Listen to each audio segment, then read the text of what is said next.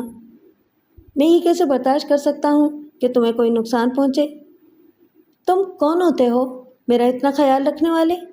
مجھ پر شاہ نواز کا نشہ ایسا چڑھا تھا کہ جو منہ میں آیا وہ کہہ دیا اور سناتی چلی گئی۔ میں نے غصے میں اس کی طرف دیکھنا بھی گوارا نہ کیا کہ اس کے چہرے کی سیاہی کیا گواہی دے رہی ہے۔ نمائش کے قریب آ کر اس کی برداشت جواب دے گئی۔ اس نے سڑک کے کنارے گاڑی پارک کی اور میرے ہاتھ پر ہاتھ رکھ دیا، جو ایک جھٹکے سے میں نے ہٹا دیا۔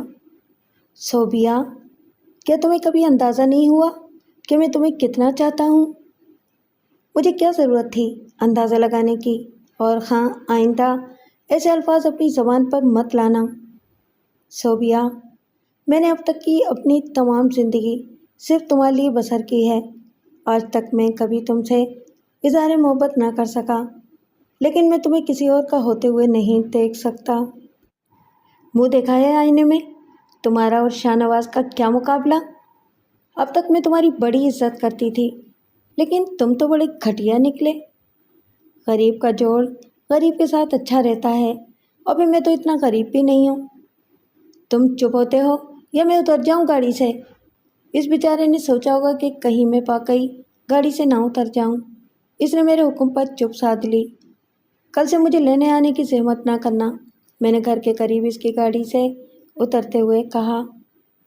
مجھے تمہارا کام کرتے ہوئے خوشی ہوتی ہے، اب تم اس قابل نہیں رہے۔ میں اب تم سے کچھ نہیں کہوں گا، لیکن میرے ساتھ یہ سلوک نہ کرو۔ وہ کہتا رہ گیا اور میں آگے بڑھ گئی۔ اماں میرے انتظار میں جاگ رہی تھیں، لہٰذا ایک ہی دستک پر دروازہ کھل گیا۔ میں کپڑے بدل رہی تھی، لیکن میرا ذہن آنے والے حالات کی طرف تیزی سے بھاگ رہا تھا۔ مجھے ڈر لگ رہا تھا کہ اگر رشید نے بھانڈا پھوڑ دیا تو وقت سے پہلے کھیل ختم ہو جائے گا، اس سے پہلے کہ وہ آگ لگائے میں ہی اس کا کام تمام کر دوں۔ میں کپڑے بدل کر نکلی تو اماں سونے کے لیے لیٹ چکی تھیں۔ میں نے انہیں چپکے سے اٹھایا اور اپنے کمرے میں لے آئی۔ اماں، میں کل سے رشید بھائی کے ساتھ نہیں جاؤں گی۔ میں نے اپنی سہیلی کے بھائی سے کہہ دیا ہے، وہ لینے آئے گا۔ ہائے ہائے، وہ کیوں؟ رشید تو پھر اپنا ہے، غیر کے ساتھ جاتی اچھی لگو گی۔ رشید بھی اب غیر ہی ہو گیا ہے، اس نے مجھ سے بدتمیزی کرنے کی کوشش کی ہے، اب میں اس کے ساتھ نہیں جاؤں گی۔ میں نے تو پہلے ہی کہا تھا، کسی پر بھروسہ نہیں کرنا چاہیے، مگر کوئی میری سنے بھی؟ تمہارے بابا ہی نے اسے بہت سر پر چڑھایا تھا، اب ان کی آنکھیں کھل جانی چاہیے۔ اماں، خواہ جھگڑا پڑے گا، ابا سے مت کہیے گا، وہ جیسا آتا ہے آتا رہے، بس میں اس کے ساتھ جاؤں گی نہیں۔ میں تو کہتی ہوں، جانے ہی کی کیا ضرورت ہے؟ بس اماں، 2-3 دن ہی کی تو بات ہے، شادی ہو جائے گی، یہ جانا بھی چھوٹ جائے گا۔ بس بیٹا، جس پر اعتبار کرو وہی دھوکہ دیتا ہے۔ رشید کو ہم نے کبھی غیر نہیں سمجھا اور اس نے یہ حرکت کی۔ اماں نے ایک ٹھنڈی سانس بھری اور سونے کے لیے چلی گئیں۔ میرے پاس شاہ نواز کا فون نمبر موجود تھا جو اس نے مجھے دیا تھا۔ میں نے صبح اٹھتے ہی سے فون کیا کہ وہ شام کو آ کر مجھے لے جائے۔ شام کو چمچم کرتی نہایت شاندار کار میرے دروازے پر کھڑی تھی۔ اماں، مہتاب کا بھائی مجھے لینے آ گیا ہے۔ ہائے ہائے، اسے بٹھا، پانی وانی پلا، انہیں جلدی ہے، بس میں جا رہی ہوں، اور ہاں، آج مہندی ہے، رات کو شاید ذرا دیر ہو جائے۔ جاؤ بیٹا، نہ جانے کب یہ تقریبات ختم ہوں گی، اماں منہ میں پڑپڑائیں۔ ہماری گاڑی جیسے ہی گلی سے نکل کر سڑک پر آئی، میں نے رشید کو ایک کھمبے کے سہارے کھڑے دیکھا۔ شکر ہے شاہ نواز کی نظر اس پر نہیں پڑی تھی۔ بیچارہ، بے اختیار میرے منہ سے نکلا۔ کون ہے؟ شاہ نواز نے چونک کر پوچھا۔ ایک پاگل ہے، ہمارے ہی محلے میں رہتا ہے، کسی لڑکی سے محبت کرتا تھا، لڑکی کی شادی کہیں اور ہو گئی، اس غم میں بیچارہ پاگل ہو گیا۔ تم کہیں اور شادی مت کر لینا، ورنہ تمہارے محلے کی کوئی لڑکی مجھے دیکھ کر بھی یہی کہے گی، بیچارہ۔ میں شاہ نواز کے ساتھ گھر سے نکلی تو نہ مہتاب مجھے یاد رہی اور نہ مہندی کی تقریب۔ وہ مجھے لے کر سیدھا ہاکس بے پہنچ گیا، جہاں اس کے بقول اس کی ذاتی ہٹ تھی۔ میرے لیے یہ بالکل نئی دنیا تھی۔ ایک مرتبہ میں یہاں آئی ضرور تھی، لیکن ساحل پر بیٹھ کر ریت پھانک کر چلے گئے تھے۔ اس سجے ہوئے ہٹ میں بیٹھنے کا لطف ہی اور تھا۔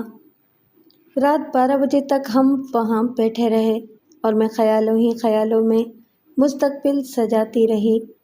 اب مہندی میں جانے کا کیا وقت رہ گیا تھا، میں اس کے ساتھ سیدھی اپنے گھر پہنچ گئی۔ دوسرے دن پھر یہی سلسلہ ہوا۔ تیسرے دن شادی تھی، میں شادی میں بھی نہیں گئی۔ شاہ نواز اب پوری طرح میرے حواس پر چھا گیا تھا۔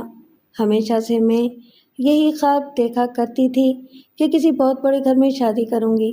میں سمجھ رہی تھی کہ میری دعا قبول ہو گئی۔ شاہ نواز کی شکل میں بڑے گھر کا لڑکا مجھے مل گیا تھا، رشید۔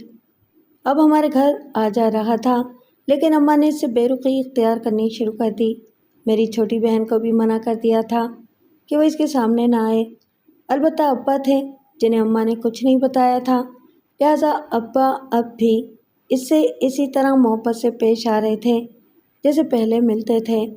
وہ بھی کچھ ایسی مٹی کا بنا ہوا تھا کہ گھر میں سب کی بے رخی کے باوجود وہ اسی طرح سب کی ناز برداریاں کر رہا تھا۔ مجھے نہیں معلوم کہ اس نے ابا سے کہا تھا یا ابا نے اپنی طرف سے یہ خیال پیش کیا کہ میری شادی رشید سے ہو جانی چاہیے۔ انہوں نے اماں سے کہا اور اماں نے مجھ سے کہا، تمہارے ابا کہہ رہے تھے کہ رشید اچھا لڑکا ہے، ہمارا ہمدرد بھی ہے، اگر صوبیہ سے اس کی شادی ہو جائے تو ہمارا بوجھ ہلکا ہو جائے۔ اس کی شرافت کی کہانی تو میں آپ کو سنا ہی چکی ہوں، میں نے کہا۔ انسان سے غلطی ہو ہی جاتی ہے، ویسے ہے تو وہ شریف لڑکا۔ میں کسی موٹر مکینک سے شادی نہیں کر سکتی۔ بیٹی، تم بھی تو ایک چپراسی کی بیٹی ہو۔ بیٹی بننے میں میرا اختیار شامل نہیں تھا، لیکن شوہر کا انتخاب تو اپنی مرضی سے کر سکتی ہوں۔ تم چپراسی کی بیٹی ہو، کوئی کروڑپتی تمہیں بیانے نہیں آئے گا، پھر میں شادی ہی نہیں کروں گی۔ اے ہائے، کیا دماغ چل گیا ہے تیرا؟ دیکھتی ہوں تو رشید سے شادی کیسے نہیں کرتی ہے۔ مجھ پر شاہ نواز کا نشہ ایسا چڑھا ہوا تھا کہ کسی سے ڈر نہیں لگتا تھا۔ میں اسکول سے واپس آئی تو رشید کی دکان پر رک گئی۔ ابا سے تم نے کہا تھا کہ مجھ سے شادی کرنا چاہتے ہو؟ میں نے پوچھا۔ صوبیہ، میں تمہیں دل و جان سے چاہتا ہوں، لیکن ابا سے تمہیں مانگنے کی ہمت مجھ میں کہاں ہے؟ لیکن تم یہ کیوں پوچھ رہی ہو؟ وہ چاہتے ہیں کہ میری شادی تم سے ہو جائے، اور تم چاہتی ہو کہ تمہاری شادی تمہاری سہیلی کے بھائی سے ہو۔ ہاں، اس لیے یہی بہتر ہوگا کہ تم میرے راستے سے ہٹ جاؤ۔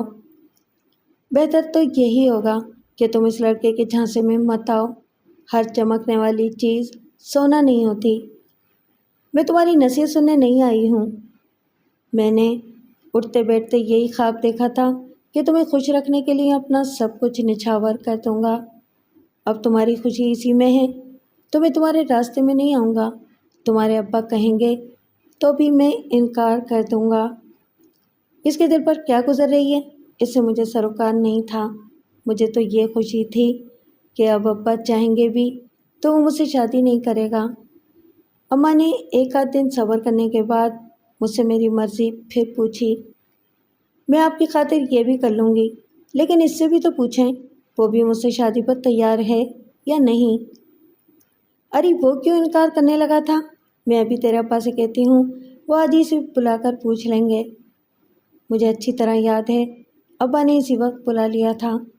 وہ آنگن میں بیٹھ کر بات کر رہے تھے۔ کمرے میں ان کی آوازیں آ رہی تھیں۔ رشید بیٹا، ہم نے ہمیشہ تمہیں اپنی اولاد کی طرح سمجھا ہے، ابا نے کہا۔ اس میں کیا شک ہے؟ رشید نے کہا۔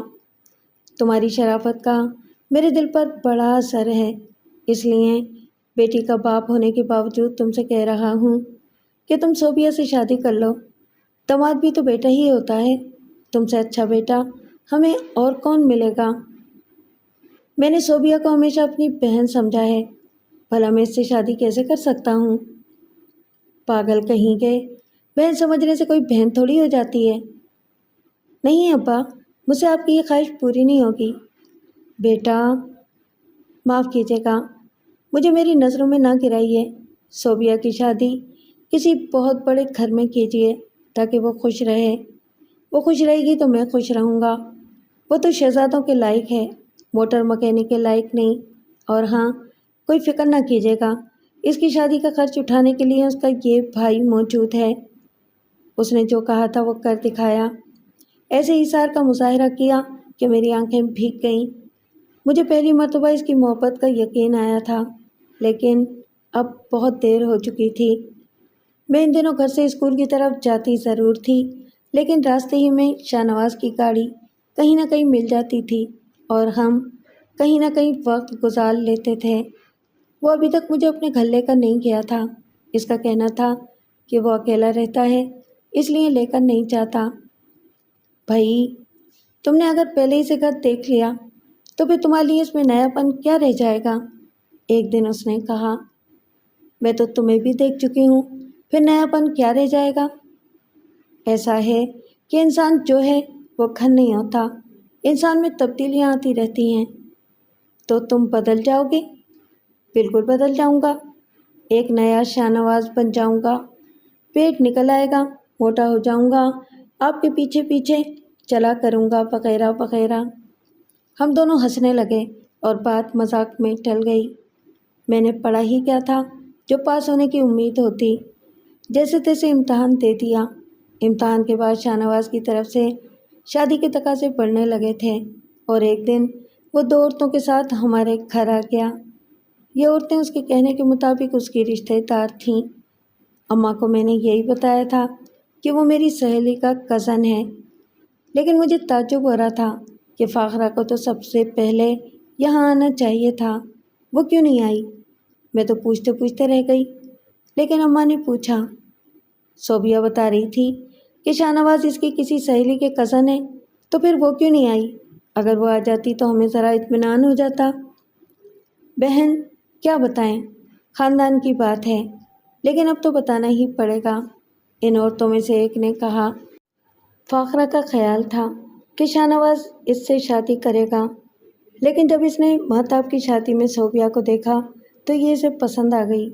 بس اس بات پر فاخرہ کے گھر والے ناراض ہیں۔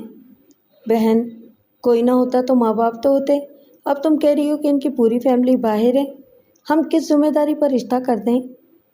بہن، آپ فکر نہ کریں، شاہ نواز کے والدین نے ہمیں پورا اختیار دے رکھا ہے۔ یہ دیکھو، ان کا کل ہی خط آیا تھا۔ ان عورتوں نے ایک خط اماں کے سامنے رکھ دیا۔ اس میں وہی لکھا تھا جو وہ عورتیں کہہ رہی تھیں، یعنی انہیں پورا اختیار دیا گیا تھا۔ یہ خط آپ چھوڑ جائیں، میں صوبیہ کے ابا کو دکھا دوں گی، اس کے بعد ہی جواب دے سکوں گی۔ ان عورتوں نے اس کی اور اس کے خاندان کی دولت کا ایسا نقشہ کھینچا تھا کہ اماں نیم رضامند تو اسی وقت ہو گئی تھیں، اور پھر انہوں نے وہ خط ابا کو دکھا کر ان پر زور دیا۔ لیکن ابا جہاں دیدہ تھے، وہ اتنی جلدی مغلوب ہونے والے نہیں تھے۔ ان کا اعتراض یہ تھا کہ لڑکے کے سر پر کوئی بڑا نہیں ہے، کل کلاں کو کوئی اونچ نیچ ہوئی تو کس سے بات کی جائے گی؟ ان کا یہ بھی کہنا تھا کہ لڑکے کی تحقیق کیسے کی جائے، اس کے پاس جو کچھ ہے اس کے والدین کا ہے، خود اس کا کیا ہے؟